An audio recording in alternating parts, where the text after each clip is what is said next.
Boy, do I have a great interview for you today. I was able to get Michael and Robin Sullivan to come on and talk to me about their business.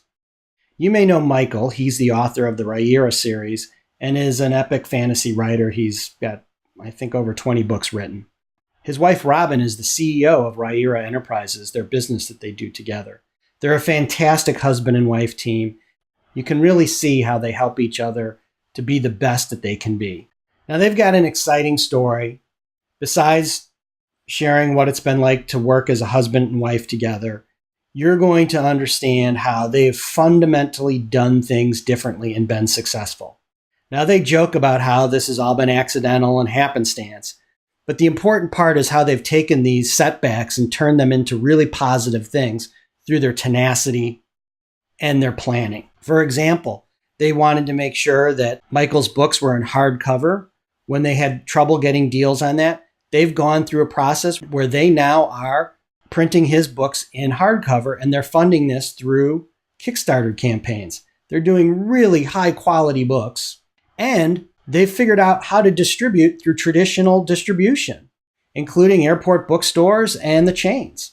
When they found out one of their books with a prior publisher was out of print, they took that opportunity and turned it into another beneficial thing for their fans. They went and raised money, bought those books, and now they sell those books direct to their fans. Rather than me go on and gush about Michael and Robin, why don't you just dig into this interview? It's long, it's about an hour, but I really recommend you watch the whole thing through because there's some great, great wisdom on what to do with your business. And I believe for some of you, your minds will be blown and you will fundamentally change how you think about going to market. Again, if you like what you see, please subscribe and tell your other author friends. And we're here with Michael Sullivan and his lovely wife. I'm the wife.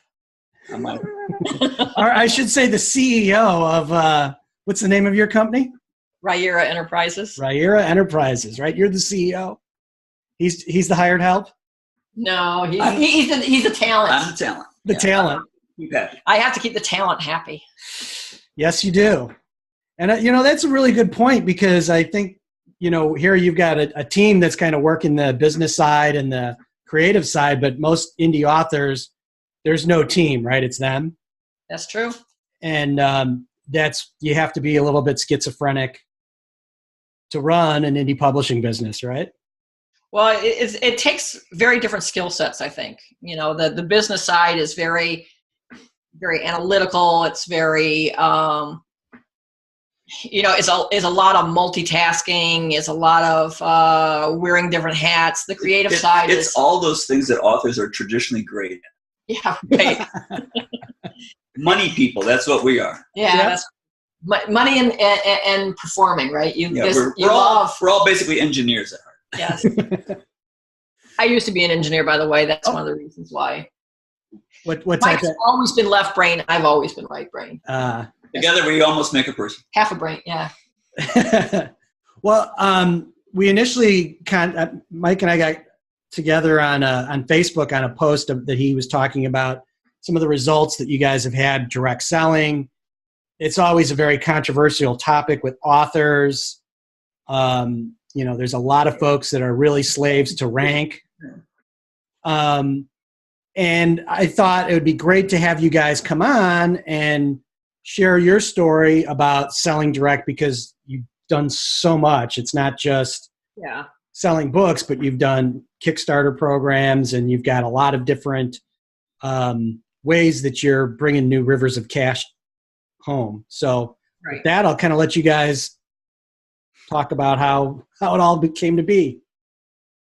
Well, I didn't do anything. I wrote books and then I got her.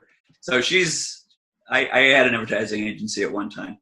And the very first thing and smartest thing I did was hire her to be the president of the company, which kind of did again with Riyria Enterprises. So I'm going to let her handle the business end of this. We're going to move the camera down just a little bit. There we go. Yeah. So for people who don't know, Michael has had a very varied career for publishing. He started off with a very small press, which you can pretty much wipe off the wipe off the table because they really didn't do anything. I mean, no needle was moved at the. They showed us what not to do. That's true. Are they still around? Yeah. But one of the things they were very much against was the ebooks. Was Kindle. Yeah. They thought that was crazy. Yeah. And so time has kind of decided that one. And then when they couldn't get the second book printed because they didn't have the money for the print run because they were very much into selling physical books. It was 2008. I mean, that's what you did in 2008. We reverted the rights on the second book that they were supposed to release, and we self-published it. And then we just kept self-publishing. So books 2, 3, 4, and 5 of Michael's series were self-published. And then right about the time that the last book of the series was getting ready to come out, I thought, well, maybe we should try New York again, because by that time we had kind of had some traction. You know, we didn't look like we had some following. So then we took the series to Orbit, and they bought the series and re-released it. And then we did a second contract with Orbit for a prequel, for the first 2 books and a prequel. And then we kind of went back to self-publishing in the respects of the book 3 and 4 of that prequel series. We self-published. And then we signed another contract with Del Rey that kind of got us into hardcovers. But we're now at the state where we'll be fully indie from here on out. And the big part of that has to do with the fact that the big publishers are now requiring not only print and ebook, but also audio rights. And in order to keep the audio rights in the past, I actually used to sell them before the print and ebook rights. Because they're off the table, then the print publisher had to do a non-audio deal because they were off the table. But now they can't sign anything. So that's taken us back into also self-publishing. We've worked with enough different publishers now, both indie and traditional, that we've kind of worked out how to produce a good book. Yeah. So it's not a situation where in the past we were just fumbling around trying to figure out how to do this. Now we've seen how the big boys do it. We've seen the magic behind the curtain, so to speak. So we can actually produce a book as good or better than what you're going to find in New York. So we're not as dependent on it. And we don't have to manage from the bottom up. Yeah, usually, I mean, it seems strange. Most people want to be traditionally published because they think they're going to give them this wonderful amount of added value. But it turns out that if you know what you're doing and you're paying attention, you can actually do better because they have a lot of books they're dealing with. You just have yours. And you're going to do a better job. Yeah. Yeah. I mean, who's going to care more about your stuff than you? Exactly. And they have new books that come out every month, and they have a very overworked marketing team. So, I was always having to kind of be the squeaky wheel that would kind of, nudge the marketing team, when's that pre-order is going to be up, or, can we lower the price of, book 1 when book 3 is coming out, and I had to do a lot of stuff kind of managing from below, which when we're independent, we don't have to worry about that. We can do all that ourselves. Trying to get traditional publishers to get their metadata right is like pulling teeth. And in a lot of cases, I think the traditional publishing has a tendency to be a little bit behind the curve when it comes to modern marketing, whereas has had to, in the past, educate them on things such as social media marketing or metadata and things of that nature. So we don't have to go through that with every new person we encounter. I mean, we can just do it ourselves, and it just works out better. Right. Yeah. Yeah. They're definitely, the aircraft carrier that's very slow to turn. They start turning the wheel, and 3 years later it'll move a little bit to the left. It's not an industry that's used to adopting innovation. Well, yeah, every path they take is predicated on where they've been. So it takes a while. You can't be as nimble as someone who's producing their own books. Nimble and agility, actually, that's, if you were to ask me one thing that's at the key to our success, I would say that's it. Because we're always on the cutting edge. And insanity. Because we do crazy things from time to time. We do things that people will ask you, why would you do that? And I'm like, well, why not? Give it a try. And usually it works. Well, she has a saying, you never know until you try. And it scares me a lot because but most of the time it tends to work. Yeah. You still have some scar tissue from the ones that didn't work? We don't talk about those. Okay. Well, I was going to say, what didn't work? We haven't had a single failure. No, but there was some that were very scary. There were some kind of crazy ones, but usually always. Well, to that point, when you do things like purchase large numbers of books, and I end up in And you have to move them. You have to move them. Yes, yes. You know, I didn't get into this to do that. I could have worked at any of a number of warehouses and been just as happy. You could have dug any number of ditches. Well, you know, the other thing is with that now, even that can be outsourced, right? You can have your books fulfilled. Well, you don't understand. Well, though. we do. I'm her outsource for the most part. We do now. Yes, this has been a long time coming. It's been a long time coming, but I'm very proud of what I have now. So let me explain a little bit of what we're doing, because it's somewhat complicated, but it's very much worth pursuing. We actually have 2 distributors. We have one company. It's called Mascot Books.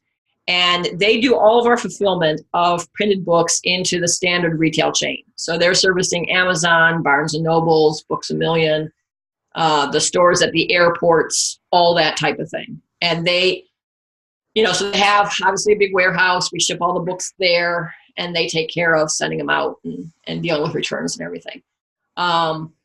We just, and by just I mean like within 2 weeks ago maybe, we got our other fulfillment house, which we're using a company called Box In, Box Out. Although there are plenty of fulfillment companies. Mm-hmm. I looked at ShipBob, I looked at eFulfillment, I looked at a whole bunch of them. Where what they're actually doing is they're fulfilling all of our website orders. So it used to be when we got website orders in here, I would go to my little office and I would put the little books in the boxes, and I would wrap them up, and I'd print the labels, and I'd send them out. But now we have someone else doing that. And in fact, been running a sale on the books, and I've also been running an IndieGoGo, and I don't have to touch any of those shipments. And this is the first crowdfunding campaign that I won't have to ship thousands of copies of books. Which is good, because that's like imagining Jeff Bezos actually shipping all his products. That's true. Yeah. Well, he did in the beginning. He has other things to do. So. Yeah. But it's been really good. I mean, literally, I don't have to. It's been great. Fulfillment places are good. You definitely want to use fulfillment places. Those weren't around when they started. No, because it's a direct byproduct of the e-commerce, and when we, back in the day, remember when we were buying online and everyone thought we were crazy? They're like, why would you put your credit card online to buy stuff? Back in the good old days of what's the internet again? Yeah. So, fulfillment companies have really sprung up because so many companies now are selling direct to consumers, and they all start out the same, just like us, right? You start off in your garage, you start out shipping stuff in your garage, and then you say, this sucks.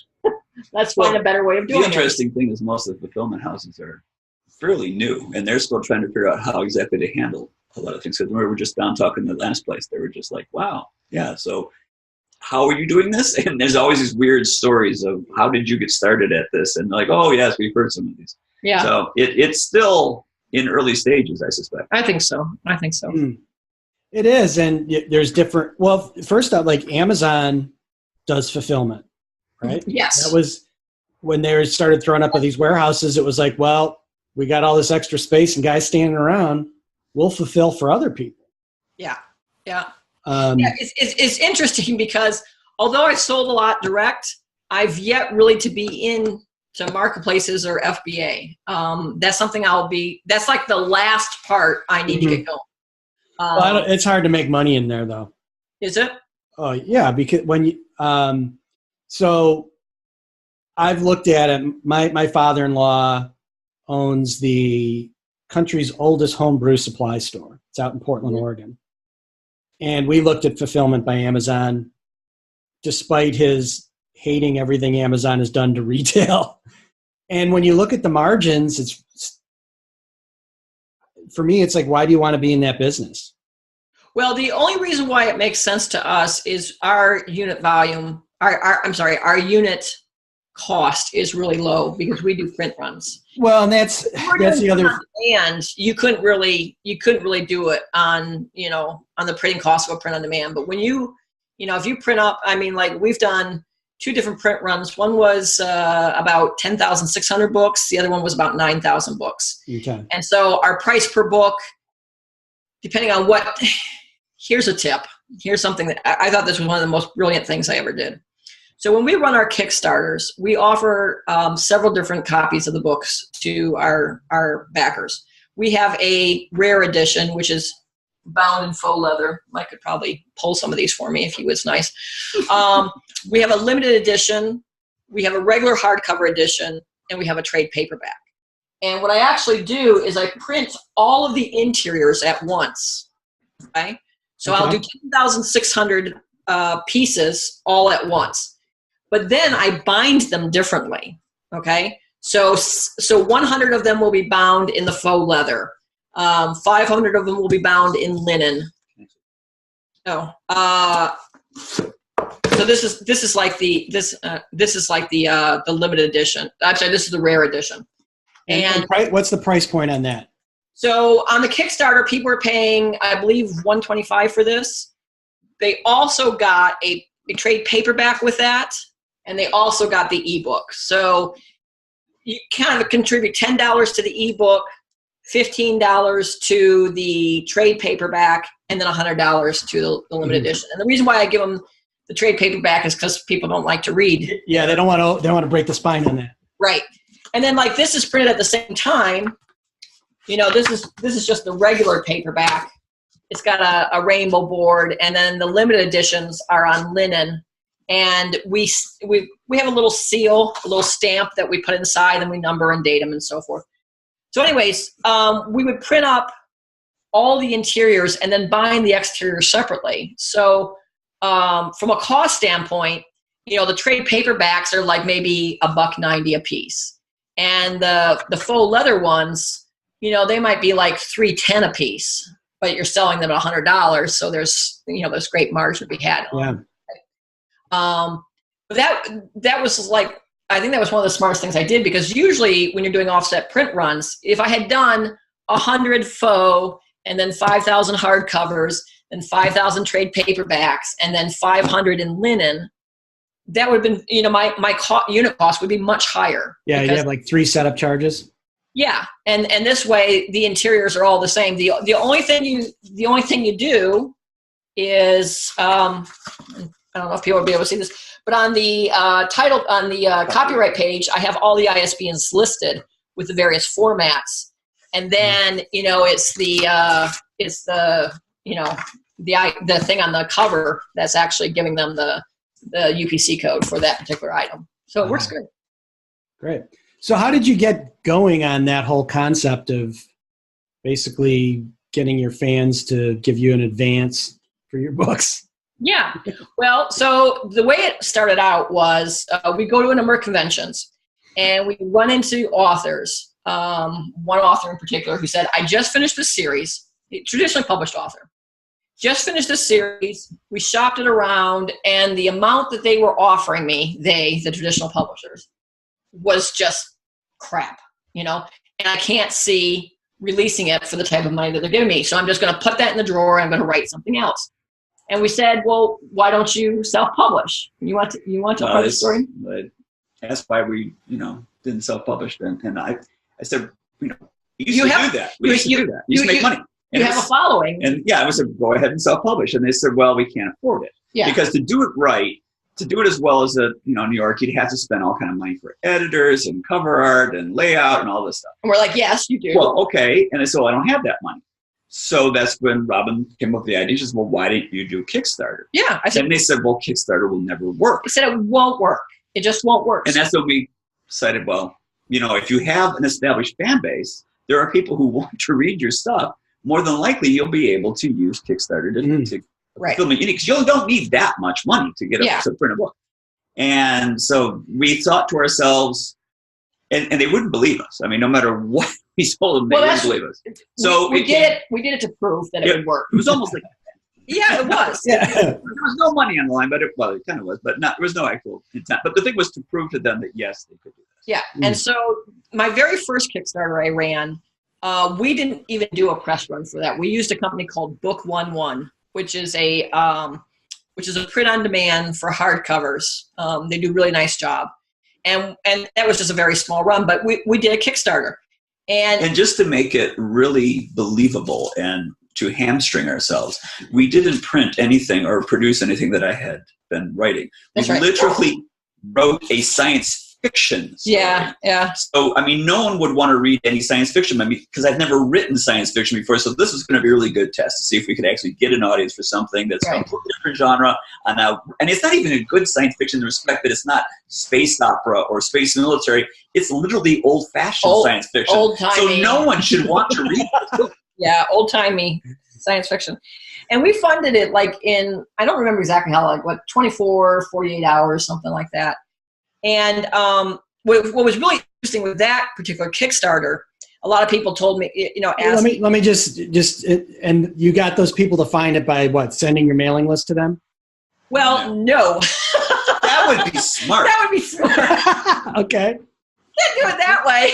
Again, we're trying to make this as hard on ourselves as possible. The interesting thing we learned, the most eye-opening thing we learned on Kickstarter when we ran this is the vast majority of our orders were not from existing fans. They were all from Kickstarter people. This was one of the happy discoveries we made, which is that you can make money on Kickstarter, obviously, to pay for your product. As you said before, it's an advance. It works great for that. But what we actually learned was that it's far more valuable as a marketing tool. Yeah. There are people on Kickstarter who really, when they find a project that they're excited about, they really like, they love being a part of it, and they back it. They tell other people about backing it. Although this is terrible, I shouldn't admit this, but we have a very extensive mailing list, but I never mailed that mailing list during the entire Kickstarter. And you'll say, well, why would you do that? Well, the reason why I did that is because of Michael, because when I started this Kickstarter, I said, well, he says, like, how many packages are you going to have to do? I'm like, oh, I don't know, maybe 50 or 60 packages or something. Well, immediately the numbers just started going up like. Well, she said we funded in like 24 or 48 hours. Right. And we had another month to go. Well, like 4 weeks or something. Yeah. And so I actually was pouring cold water on my Kickstarter. We wanted to do worse. Because I had proved my point. I had done what I set out to. I had proved to this author that you can do a Kickstarter to raise your money for your editing and so forth and so on. But then the fulfillment thing started scaring the bejeebies out of Michael, and he's like, you really need to stop pushing this thing, because we're going to be like shipping from now to the end of time. And because I didn't know anything about fulfillment companies and whatever, so we actually poured water on it and tried to drown it. It didn't drown completely. It didn't. Oddly enough, we tend to do this with every single promotion we do in that respect, because we just want to make the money that we can need in order to produce it, and then they tend to overfund. And we're like, well, that means we got. Well, now we have the infrastructure, so we can do it. So, anyways, long story short, that particular Kickstarter for Hollow World raised about $32,000, and I learned a lot about kickstarting, and it was a cool thing. And I went back to the other author and said, "See, you can do this." That was the best part. You can do this, and they're like, "Yeah, well, you can do it. I can't." And I'm like, yeah. Anyways, you'll get a kick out of this story. So my undergrad is from School of the Art Institute of Chicago, Bachelor in Fine Arts, and I'm involved in the alumni program there. And they now have a course in their design school where part of the deal is they teach the students to do Kickstarters. Oh, interesting. So you don't just design your product, but the process is learning how to do a Kickstarter. And I've been involved with several of the students that have, like you, gone and done this, and all of a sudden they're like, I got a business now. Yeah, right, exactly. Like I just sold $75,000 worth of jewelry. Yeah. I just wanted a good grade. Yeah. Right? Yeah. So, no, now you got life choices. Like you can, think about that being 21 and having a jewelry business.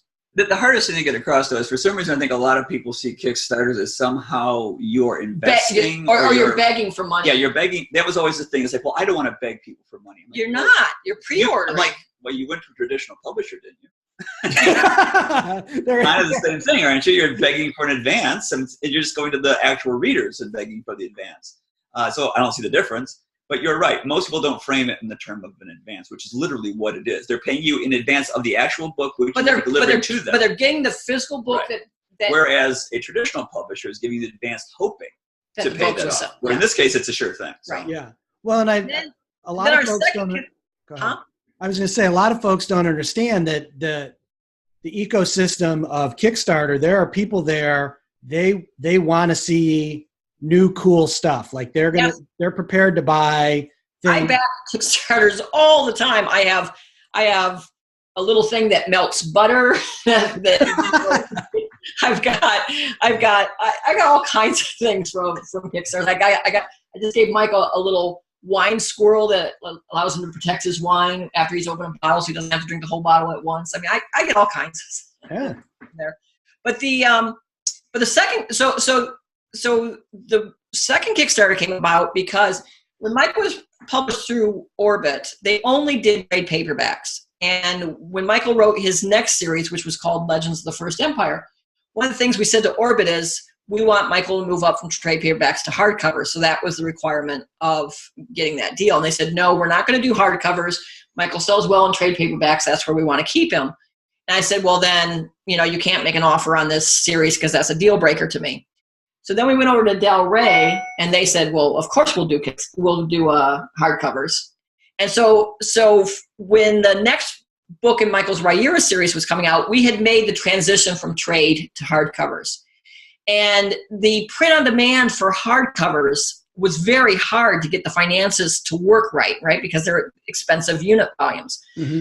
So I said to myself, well, if I want to get hardcovers and be self-published, I really need to do a print run. And so then I did some investigation as to how much the print run would cost me, and then how much the warehousing would cost, and all that. When I ran all the numbers, it's not an insignificant amount of money. Like the amount of money we had to raise for Hollow World for the cover designer and the copying and so forth, it was like $4,000 or something like that. I mean, that's doable for us to take out of our pocket and do. But when you start talking $30,000 or $40,000, you're like, yeah, we could, but it's a little risky. Mm-hmm. So the whole reason we did the Kickstarter for the Death of Dualgath was we wanted to raise that money for the hardcover print run. Mm-hmm. And then because I had a lot of physical copies, that made me ramp up my selling direct more. And then once I started selling my self-publishing direct, then I started ramping up the selling of direct of Michael's traditionally published books. So like every time a new release of Michael's comes out, let's say like Age of Swords, well, Age of War, because that just happened. The publishers and the bookstores do not like it if Michael is pre-selling copies to his fan base, because that's bringing down their sales. It's, depressing how much he'll get, the chances of getting the New York Times bestsellers list. There's all kinds of downward pressure. They don't want you to do that. So what I would always do is I would make a secret sales page that I would send out to people on our list, and they're the only ones who know about it. Mm-hmm. They're like kind of because the publishers and the retailers never saw the page, they don't know that it's happening. And like for Age of Swords, I just put it out there and people are buying. And there were a lot. I forget how many there were. There was several hundred. When I did Age of War, I know Michael was getting tired of me like having him sign all these books and everything. So I limited it. I limited it to 300. Although another 50 kind of snuck in. So like, limited to 300, but I really, really, really want to get in on this. I'm like, oh, okay, I'll make the exception. So the bottom line was we sold 350 of Age of War directly through us. We had to pay, here's another little trick for traditional publishers. Okay. Usually if you're traditionally published, you can buy copies of your book at an author's discount. Usually it's 50%, sometimes it's 40%, whatever. We actually have a independent bookstore that we're very friendly with, and we have them order the books for us, and then we give them 10% over what they pay, as kind of a convenience fee for doing it. And then we're also getting the royalties on those. Every way you can do to, put some margin there. So we would call them up and say, order us 350 copies of the book, and they would send them to our house, and we would sign them, and then again, ship them and sell them out. Now we have the fulfillment house. So when we do that again, we won't have to. But that's kind of how we got involved with, with a lot of direct selling, because the margins are just insane, right? You're like, if I get a book, if I get a book, even Michael's traditionally published book, I might pay $13 for a $28 hardcover. And, the credit card processing fee is like $1. Mm-hmm. I cover the shipping and the packaging of the shipping. So that's kind of a wash. So, I'm making really, where he would, and I already got the royalty on that because I ordered it from the traditional publisher. So I'm basically getting, the difference between, like 28 and 13 as pure profit on that. Mm. Plus I get his standard royalty rate that he gets from his publisher. And in addition, I think most readers want to buy directly Direct. from Oh yeah, because they prefer to actually. I'll get email from people who, there's some people who haven't even paid for my books, who have gotten them some other way. And they said, but I do want to give you something. So how can I get you money? So they just don't want to give it to the publisher. They don't want to give it to the distributor. They want to give it to the author, which I don't have a problem with that. Well, and the beauty of it is the publisher still gets his money because we have, we're all ultimately buying the books from them. So it's not like somehow we screwed the publisher. The publisher gets the same amount of money he gets if it came from the. No, but I'm actually speaking of when we're not going through a publisher, when we're going directly from our own self-publishing and putting it on and saying people other things just prefer to just give the money to the author rather than having it go through the big business venue. Right. And then so the margins are really good, Mm-hmm. but the other aspect, I'm always one who's, my job is to kind of have my eyes out there looking for disaster. What is the disasters and what's going to protect us from this perspective. And one of the things that, when we started getting into this and we were selling well, particularly when we were self-published, when we first started self-publishing, like all of our eggs were in the Amazon basket. And that just scared the bejeebies out of me because Amazon had all the email addresses of all those people and I didn't have them. And in fact, at the time,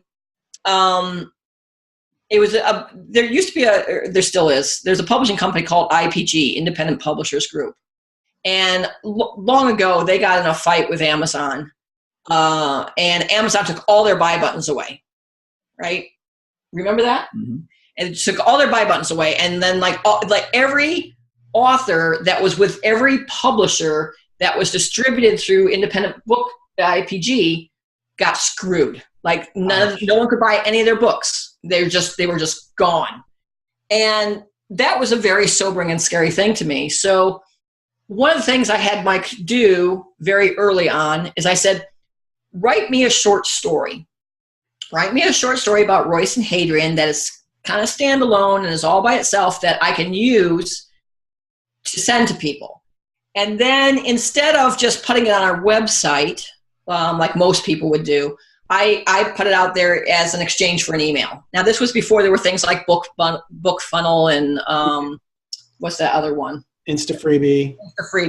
Yeah. So, it was fairly laborious, right? You'd have to, send me an email and then I would email it back out and so forth. But now we have tools, right? Technology, great thing. So now you use a BookFunnel, you use an Insta-freebie. And so we use a lot of these short stories as a way of building our list. Although I must admit that we don't use our list nearly as much. We have a great list. We've never used it. No, we have. No. We used it a little bit, but there have been many times when we should use it more. We should use it more. We'll use it more when we need to. We will. Well, the other thing with direct selling is not only are the margins better, but the cash flow. How long do you wait for your check from a publisher or your money from Amazon? Oh, true. Yeah, it's immediate. Yeah, I mean, and in fact, you have to kind of like watch that sometimes. There are times when I will actually move a Kickstarter into a different year because it's like, well, we got too much money this year. We better like push that into next year. Put us into a new tax bracket. I mean, our most recent Kickstarter. It ran about $115,000, and and then I think the print run for that was like 30 grand. And I forget what the postage was and everything, but you know, when you boiled it all down, you know, that before we even sold one copy of that book, you know, we'd already made like $85,000 on it. And that's a good advance by most standards for a single book. And that's the fourth book in our lowest selling series. Yeah. You know, so. And it's coming out. Yeah, it's not even out yet. On October 2nd, it'll be hitting the retail chain. Yeah, so Spoiler alert. We made $85,000 on the Kickstarter on that. And for the last year, the only place people could get that book, the only place they could get it for the last year is from us. Mm. So I've been selling ebooks. Yeah, you're right. Audible, and then from us, they could get the ebook, the trade paperback, the regular hardcover, or the limited edition hardcover. And people have been buying that from us for about 10 months. I didn't run the numbers, I should have, but that's probably, if I were to guess, maybe another $30,000 has come in over that year of direct selling. And now it's about to hit the retail chain. And I already have 1,500 pre-orders on the KDP pre-order of it. So we're hoping it will be a successful book. Yeah. Rumors are it may be successful. Yeah. Before it hit release. Well, and then here's the other great thing, right? So October 2nd is when it will be released officially through retail. It already has reviews. It already, because the audiobook was up, people were able to put the reviews on Amazon, right? So people who bought the book through the Kickstarter, people who bought the book directly from us, they've been able to write reviews. It has lots of reviews on Goodreads. I don't even remember how many, but it's got a lot of them. So when release day comes and people are looking at the book, it already has some critical acclaim. You know, it's not like it's sitting out there with like, two reviews, right? I realize that'll be coming out within like a week. No, within a day of your 10th anniversary. No, that was the 15th. No, it was October 1st. Okay, so October, yeah. So that'll be coming out exactly 10 years after my first book. You're right. Wow. I didn't think about that. Yep. Well, and what I love about what you're doing is, there's folks that read your book, they're going to read it on an airplane. They enjoy reading your books, and that's kind of it. But there are fans that want that specialness. They want to have that ability to get a rare copy of that signed before anybody else. Like, that is important to them. Yeah. Well, even after, one of the real problems we have is that my original series came out in trade paperback, and that's all that they want to put out. So it's unfortunate that we cannot take that and rebind it in different ways in order to give the fans who now like those books so much after 10 years now, that they actually find this to be special. And they would like to give it as gifts or keep it as a keepsake, but all they have is the original books. They're not going to be, doing anything else with them. It'd be nice to be able to make, like a box set or, a hardcover set or something, or even put together one binding that you would see, for other people. Which is why we had to go to Orbit, right? Mm-hmm.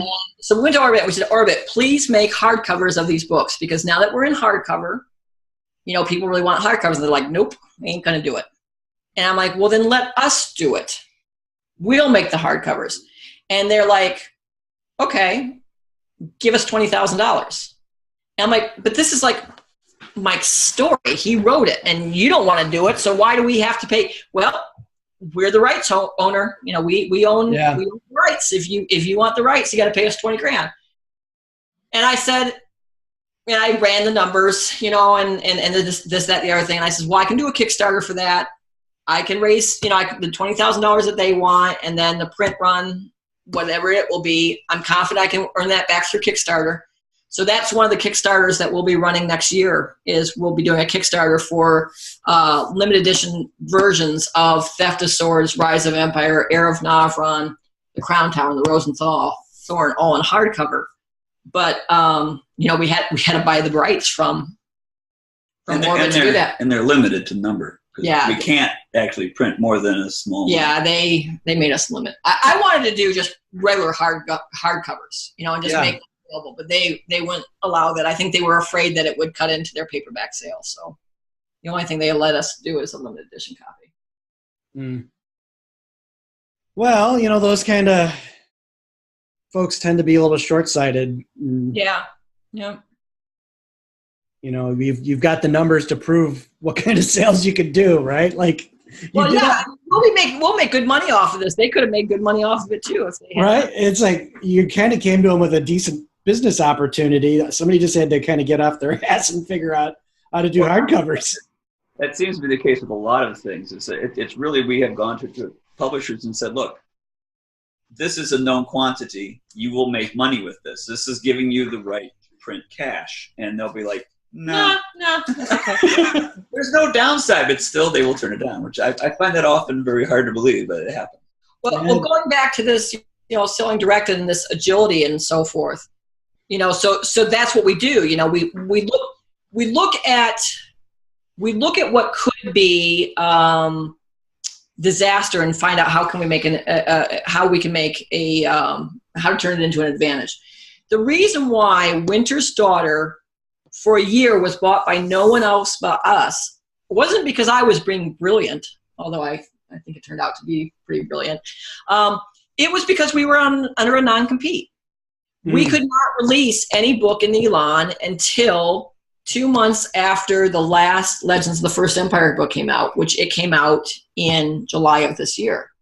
But I produced the book last year and I ran a Kickstarter, and since a Kickstarter isn't publishing it, they're only getting it from us, I was able to monetize that and make $115,000 at a time period when I couldn't do it by putting it on the market. And then I had to keep selling them directly by us because, again, couldn't have it on the market, right? And now the non-compete is off, so that's why it's going on the market when it is on October 2nd. Another example of that is Age of Swords, which is the second book in Michael's Legends of the First Empire series. It went out of print in hardcover, and suddenly, I was selling copies here, and I was getting low on my stock. So I called my bookstore up. I said, get me another 5 cases of Age of Swords, and they came back and said, we can't get them. Like, what do you mean?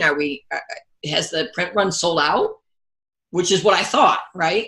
Because they couldn't get them. So I called up the publisher and I says, I can't get any copies of Age of Swords. And they said, yes, we've put that out of print.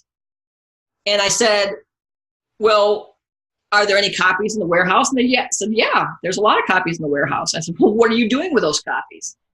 And they said, well, we'll offer them up to the Remander site. And I did not want them to go into Remander because then it takes the price down on all copies of that book. And I would rather keep it high.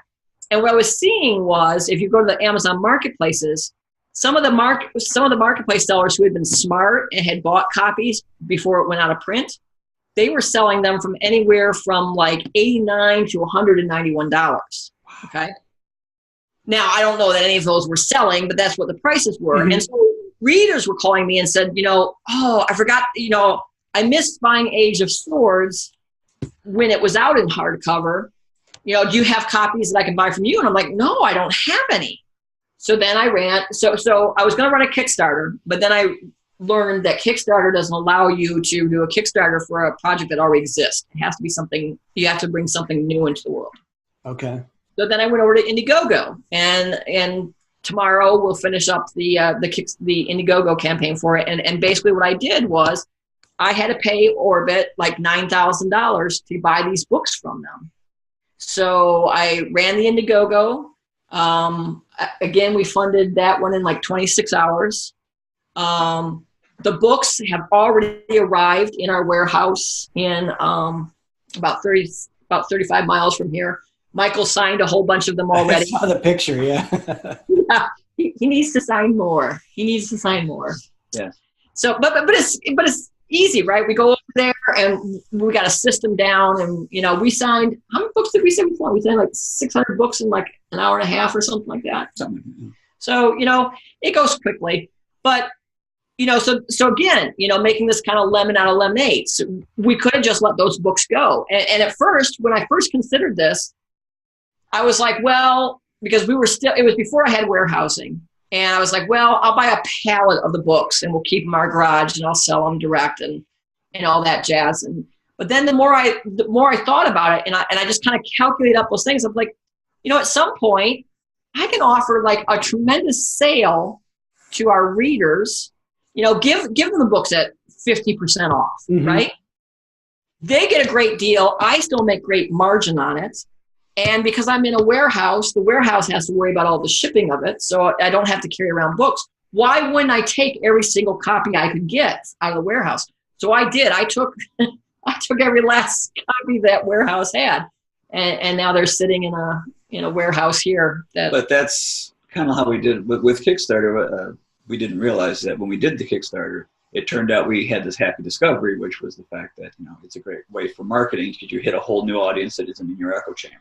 Well, with this trying to solve this problem of Winter's Daughter, making it only available through us because we had to. In doing that, she now discovered how well to sell it directly to us and how to warehouse it and basically how to do all the direct to sale stuff that we never probably would have bothered doing if we didn't have to. Yeah. But now that we see it's a viable avenue, this opens up a whole new, it's like until you realize that you have to swim, you don't know you can. And then after that, I can swim now from now on, right? Yeah. Little things, we just learn things to. Yeah, the irony is that they're making you a better competitor, the traditional publishers. They are. Yeah. And a lot of people say, well, I don't understand. Like, why would Del Rey do this? Why would they, why would they put it out of print? And what they don't realize is if you've ever been to the Penguin Random House warehouse, which we have, where the back order stock is like, it looks like Indiana, where they put the Ark in Indiana Jones. It goes up like 200 feet in the air and it goes back for forever, right? And when bookstores are buying the books in cases or several cases at a time, it's not so bad for them to go pick a case and send it out. They can make money on that. But when the sales get down to kind of like 1 book here, 2 books there, 3 books there, every time they have to pick those very small numbers, they've just lost money. Their margin on picking 3 books is not going to cover the labor for them picking 3 books. Yeah. In my warehouse here in Virginia, if I get a sale from a single reader, for them to pick a book, that's what they do for a living. They're used to picking 1 books, right? So for Penguin Random House, picking a single book is a huge loss, but for us, picking a single book is a huge profit. And because Del Rey basically gave us the books they didn't give to us at remainder prices. It wasn't that cheap. But they probably gave it to us at the cost, at their printer's cost. We're gonna guess. Like if I paid like $2.57 a book, and that's about what I pay when I do my book. So I probably got it at cost. And when my at cost for those books are $2.57, I can sell them all day long. Directly to my customers. So those are cases where we will be using our email list. Because for those sales, there are no-touch sales. We don't have to put them on the envelope and ship them out. All they have to do is they come in through our store, it goes to the warehouse ships it out. So, I can see that, in the near future, I'm just going to be running sale after sale after sale on those books until I clear out that warehouse. I can see in the near future we're going to have a warehouse with their own van with Riyria written on it. Just going to have a fleet of them running around. If it keeps going this way, who knows what we're going to do. I might have a flying fleet here. Drones. I'm going to pilot them with drones to people's houses. There you go. Well, that's really interesting how that it's never been like a big strategy. It's always been. We sound so genius, don't we? But not really. It's just like I say, we're falling with style. We're falling with style. Yeah, no, that's good. We try to cushion the blow before we hit the ground, No, it's there's some really great stuff there for authors, other authors to try and replicate, because and I think you may have maybe said it before we got on to record, but it's about the fans, right? Like that's where all the money comes from. That's right. You got to keep your fans happy.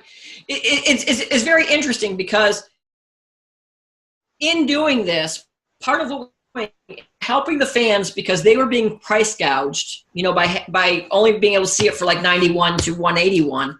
So the fans are getting it, I think we're giving them 20% off list price, which is a nice discount for them. So they're able to get the books at a good price. We're able to make money, much more than we ever got when they were sold through Barnes & Noble and Amazon. I mean, we would make, on that particular one, we're at 15% because we've sold enough of them. So and also, 320, and now we're making like we're making like $18 rather than $320. Well, saving the planet because they don't burn the books. Or put them in a landfill. From a landfill, Yeah, there you go. So, you guys, thanks for all the help with that. The other question I kind of had for you is, we joked about at the beginning, you being the CEO and him being the creative. Yeah.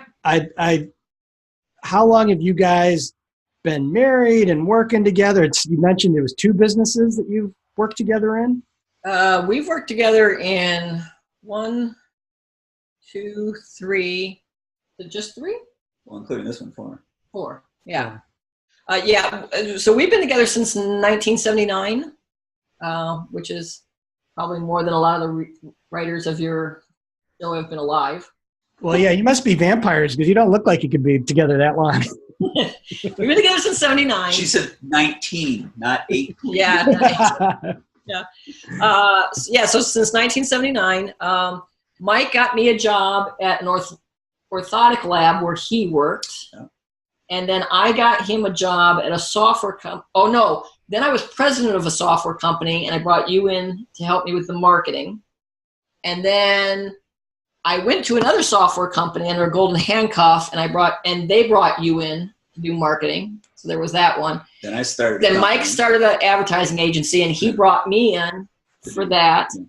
And then the publishing thing, Mike, when Mike first started writing, long ago, 1870. Yeah, he brought me his query letter, which he purposely did just a horrific job on. I'm not a good writer.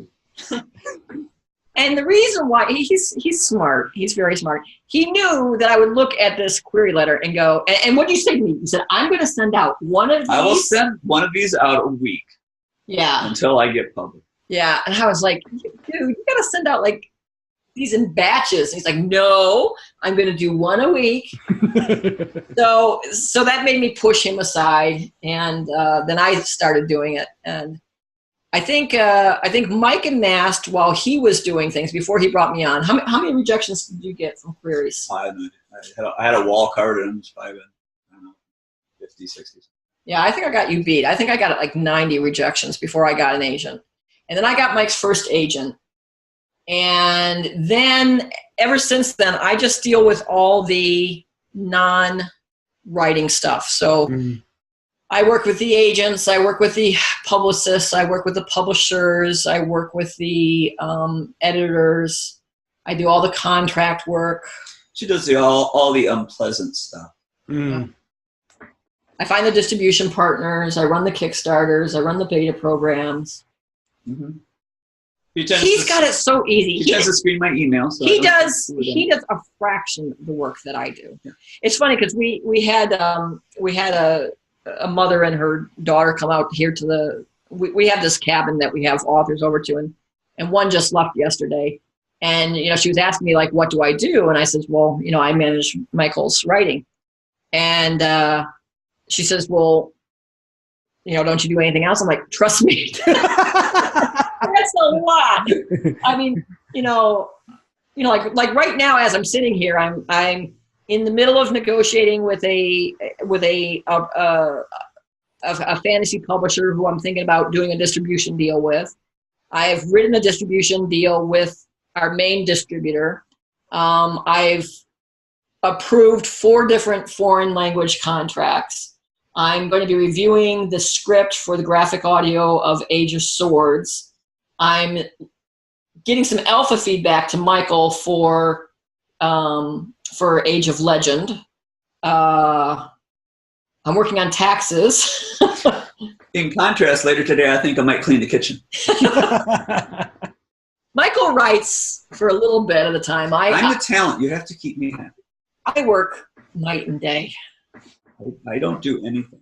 I work with a distribution company. There was one person who, like they ordered a book and for their father's birthday and they realized that wasn't going to get there in time. So I had to send an email to the fulfillment house asking them to change it to a priority shipping. So I'm juggling plates all the time. Well, you have to understand though that Robin has a strange sort of sickness. It's called workaholism. It is. She doesn't have to actually do anything. That's true. But she works harder now than she did when she had a job. And I purposely, when I got to a point, it was about 2011, I got to a point where I was making enough money in writing where she didn't ever have to work again for the rest of her life. And I was doing great. And I thought, that's great. We have a publisher who's publishing me. I will write books. They will publish us. She won't have to do anything. Yeah, that didn't work out. That didn't work out so good. So she's actually, I mean, like, I would want to do something. Let's go on vacation. Let's do this. She's like, I can't. I have all these deadlines to make. But you made all those deadlines. Okay. So I took you to Virginia Beach. You're going to Italy in 30 days. Yeah, but that's not because of us. That's because of business. We don't go anywhere except for business. And I'm taking you down to Key West in February. That's the one thing that is. Virginia Beach wasn't business. You have to understand that we went on a vacation one time in Michigan, and on the way back, she says, I remember this. Why don't we swing down to Gen Con? To Indianapolis. I hear they have a convention going on. Yeah. By the way, you're on a few panels. I'm like, excuse me? She does this stuff. Yeah. And we were going to Italy because there's a publisher there who wants us, who's flying us out to do a thing, which I think is taking place in a castle or a medieval village or something. It's an entire town. It's a medieval town with its original medieval wall that goes around it. So 420,000 people come to this. So when someone asks you and they say, "Would you like us to fly you to Italy for this medieval town?" You and your spouse. The answer would be yes. Yes, we will. We will sacrifice and we will fly to Italy. Not us. No, it's me. That's my aunt calling. She's probably wondering what my boys are twins, so she's probably like, what do they want for their birthday? It's in October. They want a copy of my books. Faux leather. Michael's birthday was yesterday. Your next video game. That's their thing. Michael's birthday was yesterday. Oh, happy birthday. Thank you.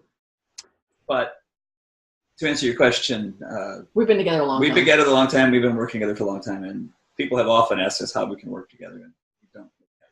I mean, she's an incredibly competent person, and I recognize that. It makes it easier. Well, and you have somebody to trust, right? She recognizes that. What? You got somebody to trust, right? They've really got your best intentions. Well, not only do I know that she's got my best intentions, I know she knows this stuff better than I do. So, I mean, I can't do it as well as she can. I would argue, based on some of the stuff you've done, she knows it better than a lot of the traditional gurus that are out there. Trust me. Whenever I talk on any panel, the first thing I can do is introduce her as being, she's one of the foremost authorities in publishing today, anywhere.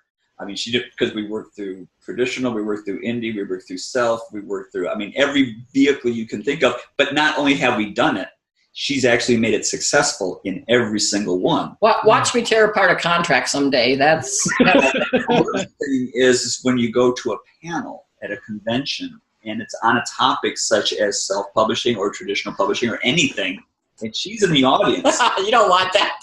You don't want to be there because if you move around, you get to another seat and you're like, oh, that woman. Have you ever been escorted out? Has it ever gotten that bad? No. All right. But as soon as I leave the hall, everyone gathers around me and says, what was that you were saying about blah, blah, blah, blah, blah? I was like, yeah, she has her own fan base. It's interesting. I teach classes for free to authors. I have a writers group. Either before we started recording, we were saying that promoting ourselves on the show here was not a big deal. And one of the things is we literally have people come to our home here to help answer their questions about how to become a better author. Like, I will review their writing, she'll review their business plan, and we'll explain to them any questions they may have. And we just have them over here for, like, they spend the night, and we just chat and drink and have dinner, and we don't charge them. Yeah, we don't charge for it. Nor do we say, now make sure you buy our book. I mean, none of that. We just do it because we're getting old now, and we have no friends. So it's one of the things. But no, I mean, talking to you and talking to them is the same thing. It provides us a good incentive to keep the house clean. But that's true. But it's also, we have, we're worried about the afterlife and karma and all that stuff. Oh. So we have to do good things. Well, maybe not you. I've done bad things. I've always been a force for good. Well, this has been great talking to you guys, and you've opened my eyes open to some stuff in the direct publishing and direct sales that I haven't thought about. So that's pretty cool. There's a lot of opportunities, and you just gotta you gotta screw up a lot. We didn't. Why do you say that? We didn't screw up. No, I mean, you have to screw up a lot in the process of screwing up. You have to do things like the Winter's Daughter. I mean, we got ourselves in a situation. You pulled it out with a new, unique way. It was great. Yeah. That's something I say a lot. It's like, nobody cares about just the regular catches. It's the diving catches that make the highlight reel, right? Well, no, that's all we had to say. Yeah. Great. Well, thanks a lot, guys. I will